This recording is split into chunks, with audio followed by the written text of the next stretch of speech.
आप सभी को शुभ प्रभात। एकांकी हम लोग पढ़ेंगे और एकांकी का उद्भव कब हुआ, कैसे हुआ और इसका स्वरूप कैसा होता है, इसके बारे में थोड़ा सा हम लोग पहले जान लेते हैं। उसके बाद एकांकी की जितनी भी रचनाएं हुई हैं, रचनाकार और रचना, ये सब हम पढ़ेंगे। तो एक अंक वाले नाटक को एकांकी कहा जाता है। एक अंक वाला जो नाटक होता है उसको एकांकी कहा जाता है। और एकांकी शब्द जो है अंग्रेजी के, जो एकांकी शब्द है अंग्रेजी के वन एक्ट प्ले शब्द के लिए इस्तेमाल किया जाता है। इसका उद्भव किस प्रकार हुआ कि मतलब संस्कृत नाट्य शास्त्र के आचार्य भरत मुनि ने नाट्य शास्त्रों में 15 प्रकार के एक अंक वाले नाटकों का उल्लेख किया है। इनमें 10 रूपक हैं तथा 5 उपरूपक हैं। विद्वानों के एक वर्ग का कहना है कि एकांकी नाटकों की परंपरा यहीं से प्रारंभ होती है। विद्वानों के दूसरे वर्ग का कहना है कि हिंदी एकांकी नाटक पाश्चात्य एकांकी नाटकों के अनुगामी हैं। हम लोग के मतानुसार, मतलब जो भी लेखक हुए उनके मतानुसार, हिंदी एकांकी ने अपने प्रारंभिक रूप में संस्कृत एकांकी से प्रेरणा ग्रहण की। जो प्रारंभिक रूप में संस्कृत एकांकी हुआ, जो रचित हुई, उससे प्रेरणा ग्रहण की, परंतु आगे चलकर उसने अपने वर्तमान स्वरूप का निर्माण पाश्चात्य एकांकी के आधार पर किया। एकांकी नाटक, इसका हम स्वरूप देखते हैं कि किस प्रकार का है। एकांकी नाटक जो है आधुनिक काल में विकसित एक महत्वपूर्ण गद्य विधा है। एकांकी नाटक आधुनिक काल में विकसित एक महत्वपूर्ण गद्य विधा है। आधुनिक जीवन में समय की कमी की तपस्या ने इसके विकास में विशेष सहयोग दिया है। एकांकी नाटक की परिभाषा विद्वानों ने अनेक प्रकार से की है। उनके सारांश रूप में हम कह सकते हैं कि एकांकी नाटक एक अंक वाला छोटा नाटक होता है। एक अंक वाला छोटा नाटक होता है, उसकी संपूर्ण कथा एक ही अंक में पूर्ण और समाप्त हो जाती है। एक ही अंक में पूर्ण और समाप्त हो जाती है उसकी जो संपूर्ण कथा है। एकांकी एक संक्षिप्त नाट्य रचना है, मतलब संक्षिप्त जो विस्तृत होता है, और ये संक्षिप्त में, कम नहीं, नाट्य रचना है जिसमें गिने चुने पात्रों के माध्यम से कोई विशिष्ट जीवन सत्य एकाग्र तीव्रता के साथ अभिव्यक्त होता रहता है। उसमें व्यापक मानव जीवन का चित्रण नहीं होता, अपितु मनुष्य के जीवन अथवा चरित्र का कोई एक ही अंग अथवा पहलू चित्रित किया जाता है। एकांकी नाटक वस्तुतः मानव जीवन के मर्म का, हृदय का, मन का उद्घाटन करने वाली विधा है। इसका उद्देश्य एकमात्र मनोरंजन नहीं है, इसमें मानव जीवन की भावभूमि को दृढ़ता प्रदान करने का संकल्प रहता है। अब देखते कि हिंदी का प्रथम एकांकी नाटक का शुरुआत कैसे हुआ। तो हिंदी एकांकी नाटक की परंपरा का कहाँ से और कब कैसे आरंभ होती है हम देखते हैं। इस संबंध में तो विद्वानों के पर्याप्त मतभेद हैं। कुछ लोग ईसा की 19वीं शताब्दी में लिखे गए गीति नाटकों जैसे इंदर सभा, बंदर सभा आदि है जो, तो उसको एकांकी का प्रारंभिक रूप मानते हैं। आधुनिक एकांकी को देखते हुए इसे तो हम खींचतान ही कहेंगे। और विद्वानों का दूसरा वर्ग जो है भारतेंदु के एकांकी हैं, जैसे अंधेर नगरी, विषम्य विषस्य विषमौषधम है, और वैदिकी हिंसा हिंसा न भवति से हिंदी एकांकी की परंपरा स्थापित करते हैं। और विद्वानों का तीसरा वर्ग क्या कहता है कि द्विवेदी युग में सुदर्शन रचित जो है राजपूत की हार है, ऑनरेरी मजिस्ट्रेट है, और राम नरेश त्रिपाठी कृत स्वप्नों के चित्र है, और पांडे बेचन शर्मा उग्र जो हैं उनका कृत चार विचारे हैं, एवं अफजल वध एकांकियों से इस परंपरा को माना जाता है। आधुनिक एकांकी नाटक के तत्वों की दृष्टि से ये एकांकी एकदम शिथिल हैं, अतः इन्हें भी हम हिंदी एकांकी नाटक का जनक नहीं मान सकते, जो तीसरे वर्ग में है द्विवेदी युग का जो हुआ, और दूसरे वर्ग में भारतेंदु का। अब देखते हैं कि चौथा वर्ग 1929 में प्रसाद द्वारा कृतित थी। प्रसाद कृत जो एकांकी नाटक है एक घूंट को हिंदी का प्रथम एकांकी नाटक माना जाता है। एक घूंट वस्तुतः आधुनिक एकांकी नाटक के बहुत निकट दिखाई देता है, नज़दीक आधुनिक एकांकी के। विद्वानों का जो पांचवा वर्ग है 1930 में डॉक्टर राम कुमार वर्मा कृत एकांकी जो नाटक है, एकांकी नाटक बादल की मृत्यु को हिंदी का प्रथम एकांकी मानते हैं। यह नाटक मैटरलिंक की शैली पर रचित है। यह पाश्चात्य शैली का एक भावात्मक रूप है, जबकि प्रसादकृत एक घूंट पर संस्कृत के एकांकी का प्रभाव दिखाई देता है। अब विद्वानों का जो छठवां वर्ग है उसमें 1935 में उसमें भुवनेश्वर द्वारा जो लिखित एकांकी नाटक है कारवां हिंदी का प्रथम एकांकी नाटक मानते हैं। और हम केवल इतना ही कहना चाहेंगे कि एक घूंट बादल की मृत्यु को छोड़कर हमें इतने आगे जाने की कोई आवश्यकता नहीं है। निष्कर्ष रूप में हम यह कह सकते हैं कि हिंदी का एकांकी नाटक पश्चिम के एकांकी नाटकों के अनुकरण पर विकसित हुआ है। वह अंग्रेजी साहित्य की देन है तथा हिंदी के आधुनिक एकांकी नाटक की परंपरा सन 1930 में डॉक्टर राम कुमार वर्मा द्वारा जो लिखित है एकांकी बादल की मृत्यु से आरंभ होती है। इसके उपरांत आधुनिक एकांकी लेखन को सन 1938 में प्रकाशित जो हंस है तो उसके एकांकी अंक से वास्तविक मार्गदर्शन एवं दिशाबोध प्राप्त हुआ। उक्त अंक में प्रथम बार श्रेष्ठ लेखकों के उत्तम एकांकी नाटक एक साथ प्रकाशित हुए थे और एकांकी नाटक से संबंधित उच्च स्तरीय समालोचनाएं सामने आईं। अब देखते कि हिंदी एकांकी नाटक का विकास किस प्रकार अभी हम बताते हैं कि किस प्रकार से हुआ। तो देखते हैं प्रथम विकास तो भारतेंदु युग से हुआ 1870 से 1905 तक। तो अब इसमें यह रूप ऐसा रूप दिखाई देता है कि एकांकियों में राष्ट्रीय नवचेतना का स्वर मुखर है, दिखाई देता है, स्पष्ट है उसमें जो राष्ट्रीय नवचेतना का है और समाज में सुधार की प्रबल भावना है। इस युग में प्रमुख एकांकीकार हैं प्रताप नारायण मिश्र, काशीनाथ खत्री, किशोरीलाल गोस्वामी तथा बालकृष्ण भट्ट। ये लोग मुख्य रूप से आते हैं ये एकांकीकार। और मौलिक एकांकियों के अतिरिक्त इस युग में संस्कृत, बंगला तथा अंग्रेजी से अनुदित एकांकी भी प्रस्तुत किए गए हैं। इस युग के लेखों में यथार्थ रूप से नवीन विचार सम्मिलित थे और तथापि प्राचीनता के प्रति इनका आग्रह बराबर बना रहा। इस युग के एकांकी नाटककारों ने अधिकांशतः प्रहसन विधा को अपनाया। द्वितीय विकास युग में देखते हैं कि द्विवेदी युग 1906 से 1924 के बीच में यह युग राजनीतिक चेतना और सामाजिक समस्याओं का युग था। इस युग में सांस्कृतिक पुनरुत्थान का आंदोलन जोरों पर था। इसमें किस प्रकार के लिखे गए, सामाजिक और व्यंग्यात्मक लिखे गए, राष्ट्रीय और ऐतिहासिक लिखे गए, धार्मिक तथा पौराणिक लिखे गए, अनुदित। और इस युग में व्यंग एवं प्रहसन की शैली अपनाई गई थी, व्यंग और प्रहसन की। टेक्निक की दृष्टि से तो इस युग में एकांकी नाटक पारसी थिएट्रिकल कंपनियों से अधिक प्रभावित हैं। और इस युग के प्रमुख एकांकीकार जो द्विवेदी युग के हैं तो एकांकीकार के नाम हैं जयशंकर प्रसाद और सुदर्शन, पांडे बचन शर्मा, उग्र, राम नरेश त्रिपाठी, सियाराम शरण गुप्त। तो ये सब द्वितीय विकास युग है जो द्विवेदी युग के नाम से हम बोल रहे हैं कि 1906 से 1924। अब तृतीय विकास युग देखते हैं 1925 से 1938। इस युग में जयशंकर प्रसाद ने सर्वप्रथम अपना मौलिक एकमात्र एकांकी एक घूंट लिखा। इसी युग में सन 1930 ईस्वी में डॉक्टर राम कुमार वर्मा ने हिंदी का सर्वमान्य प्रथम एकांकी बालक की मृत्यु लिखी। इस दृष्टि से यह युग हिंदी एकांकी नाटक के उद्भव और विकास का युग है। इस युग के एकांकियों को स्थूल रूप से 3 वर्गों में हम देखते हैं कि किस तरह से फिर बांटा गया है। तो पहला देखते हैं कि विदेशी प्रभाव से अछूते थे। पहला वर्ग विदेशी प्रभाव से अछूते थे और कथानक जो होता था प्रायः ऐतिहासिक ही रहता था। और उस समय के जो एकांकीकार हैं गोविंद वल्लभ पंत, चतुरसेन शास्त्री, वृंदावन लाल वर्मा। और वे एकांकी जो अब दूसरा देखते हैं दूसरा वर्ग में कि ऐसा एकांकी जो पाश्चात्य प्रभाव में पूरी तरह से रंगे हुए थे और उनके लेखकों का जीवन दर्शन ही पाश्चात्य रंग में रंग गया था, जैसे कि भुवनेश्वर प्रसाद। अब तीसरे में देखते हैं कि जिनकी टेक्निक पाश्चात्य है। एकांकियों को जो 3 वर्गों में हम अभी बोल रहे हैं तो इसमें तीसरे वर्ग में टेक्निक पाश्चात्य है परंतु विचार दर्शन पर भारतीयता का रंग है।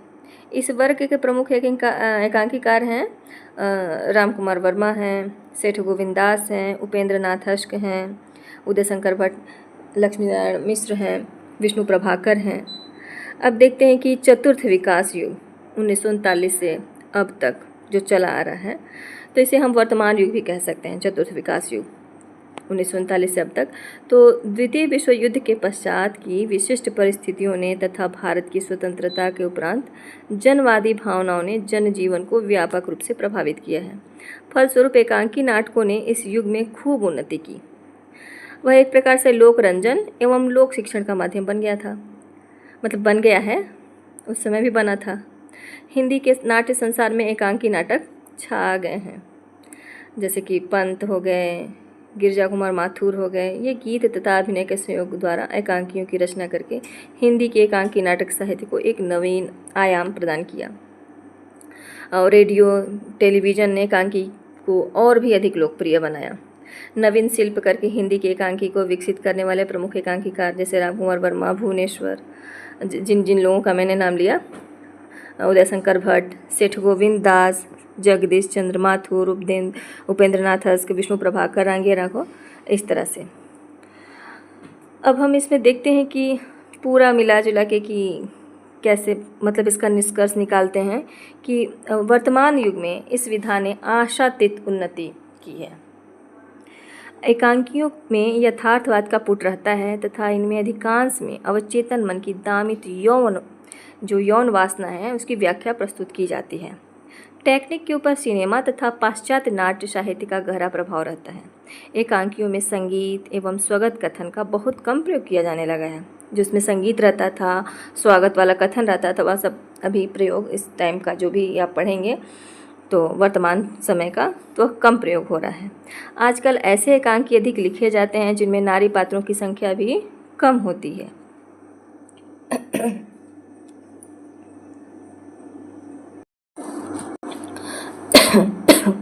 इस युग में रेडियो एकांकी विशेष लोकप्रिय हुए हैं। इनमें संवाद तत्व की प्रधानता रहती है, इनमें पात्रों की संख्या भी कम रहती है। अधिकांश कार्य जो है ध्वनि प्रभावों द्वारा संपन्न किया जाता है। अब टेलीविज़न पर भी एकांकी प्रस्तुत किए जाने लगे हैं। एकांकी को अभिनीत करने में साधनों और समय की आवश्यकता कम रहती है।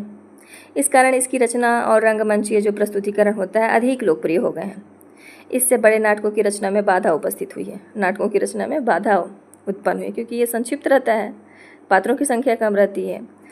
और हिंदी के जो अब लोकप्रिय एकांकीकार तो हम अभी बताए, डॉक्टर राम कुमार वर्मा, लक्ष्मी नारायण मिश्र, गिरजा कुमार माथुर, सेठ गोविंद दास, विष्णु प्रभाकर। अब जैसे डॉक्टर राम कुमार वर्मा, तो इनको एक तरह से एकांकी नाटकों के प्रणेता के रूप में इनको याद किया जाता है।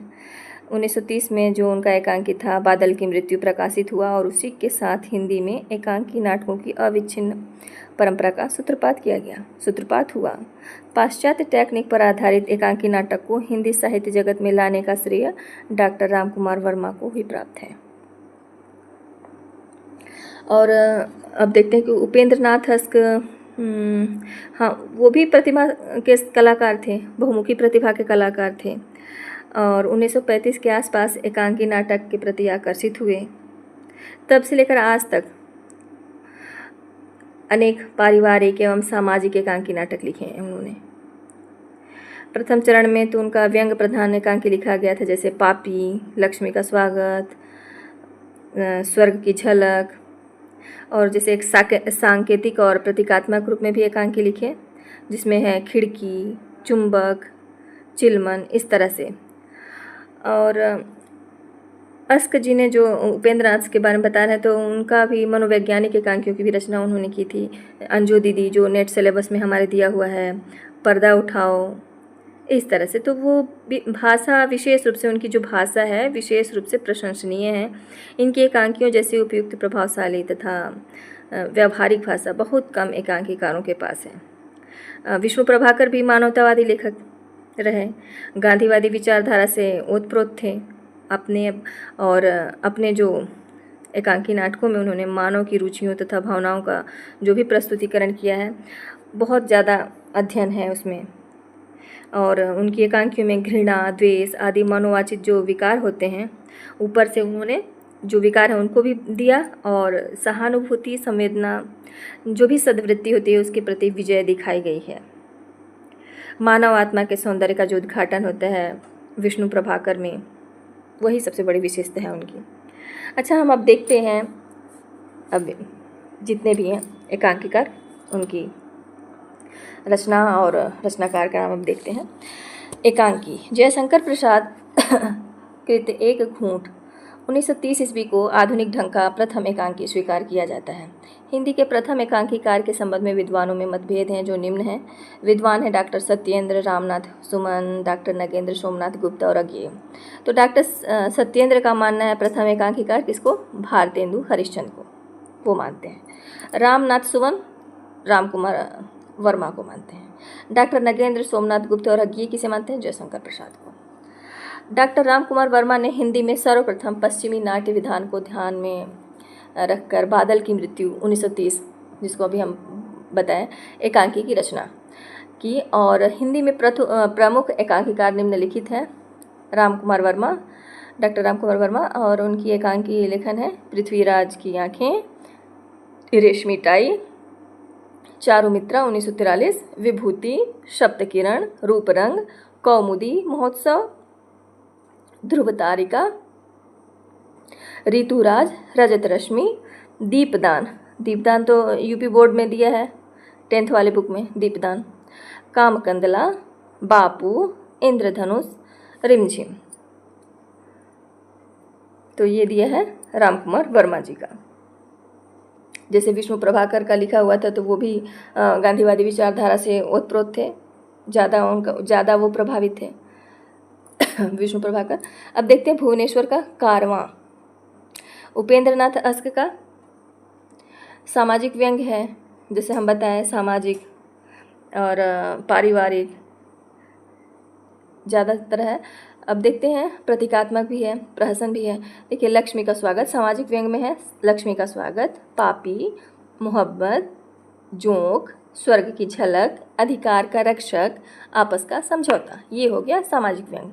प्रतीकात्मक में चरवाहे, देवताओं की छाया में खिड़की, अंधी गली, चरवाहे, देवताओं की छाया में खिड़की, अंधी गली। अब प्रहसन में है पर्दा उठाओ, पर्दा गिराओ, कैसा साहब कैसी आया।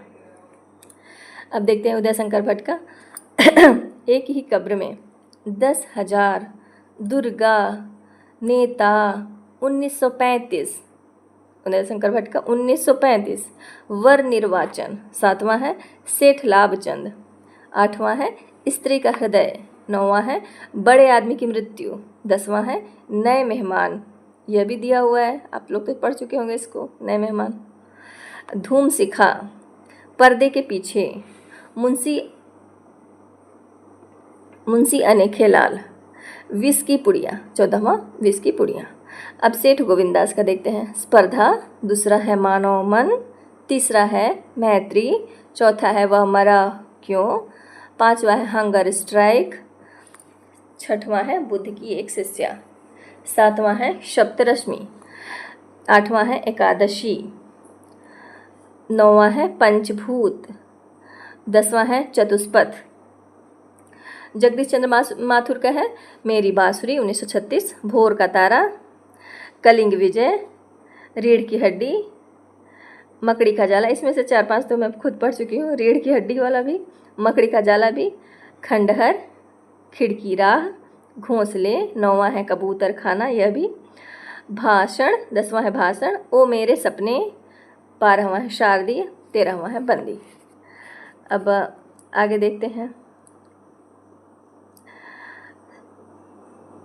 गणेश प्रसाद द्विवेदी का है सुहाग बिंदी, वह फिर आई थी, तीसरा है पर्दे का अपर पार्श्व, चौथा है दूसरा उपाय ही क्या है, 5वां है रिहर्सल, गणेश प्रसाद द्विवेदी जी का।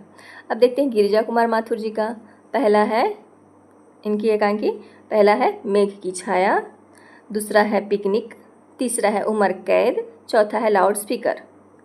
भगवती चरण वर्मा का देखते हैं। सबसे बड़ा आदमी, दूसरा है मैं और केवल मैं, तीसरा है दो कलाकार, भगवती चरण वर्मा का है। चंद्रगुप्त विद्यालंकार का है मनुष्य की कीमत, दूसरा है हिंदुस्तान जाकर कहना, तीसरा है तांगे वाला, चौथा है भेड़िए, 5वां है नौ प्रभात, चंद्रगुप्त विद्यालंकार का। डॉक्टर सत्येंद्र जो भारतेंदु हरिश्चंद्र को प्रथम एकांकीकार मानते हैं, डॉक्टर सत्येंद्र। अब इनका है पहला कुड़ाल, दूसरा है स्वतंत्रता का अर्थ, तीसरा है प्रायश्चित, चौथा है बलिदान। विष्णु प्रभाकर का है प्रकाश और परछाई, क्या वह दोषी था? 10 बजे रात, ऊंचा पर्वत गहरा सागर, ये रेखाएं ये दायरे, छठवां है इंसान। इनका और है गीत और गोली भी है विष्णु प्रभाकर का। प्रकाश और परछाई तो है, उसके बाद गीत और गोली भी है। क्या वह दोषी था? 10 बजे रात, ऊंचा पर्वत गहरा सागर, ये रेखाएं ये दायरे, इंसान। ये सब विष्णु प्रभाकर के हैं।